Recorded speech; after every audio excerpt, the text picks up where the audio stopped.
আসসালামু আলাইকুম। নাসরিন মিনি কিচেনে আপনাদের সবাইকে স্বাগত। আমি আজকে রান্না করতে চলেছি কুলের আচার। ফার্স্টে রোদে শুকিয়ে রাখা কুলগুলো একটা হাঁড়িতে নিয়েছিলাম, তারপরে উনুনের ওপর চাপিয়ে দিয়েছি, দিয়ে জল দিয়ে দিলাম। আবার রসুনের কোয়াগুলোকে ছাড়িয়ে রেখেছিলাম দিয়ে দিলাম। এবার হলুদ গুঁড়ো দিয়ে দিলাম, তারপরে পরিমাণ মতো লবণ দিয়ে দিতে হবে। লবণ দিয়ে দিলাম।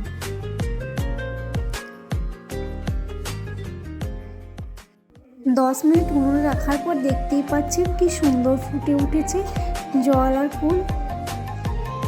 এই তো খুব সুন্দরভাবে কুলের আচার হতে চলেছে। দেখতেই পাচ্ছেন কি সুন্দরভাবে কুলগুলো ফুটছে।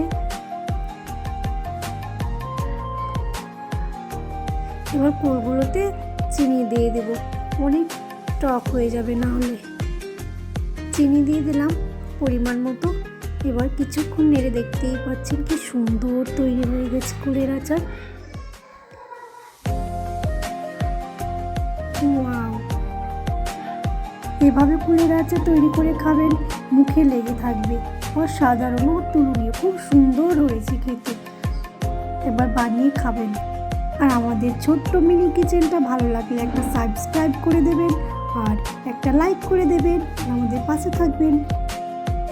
সবাই সাবধানে থাকবেন, সুস্থ থাকবেন, ভালো থাকবেন। আর আপনাদের সাথে আবার দেখা হচ্ছে পরের একটা মিনি কিচেনে খুব শীঘ্রই।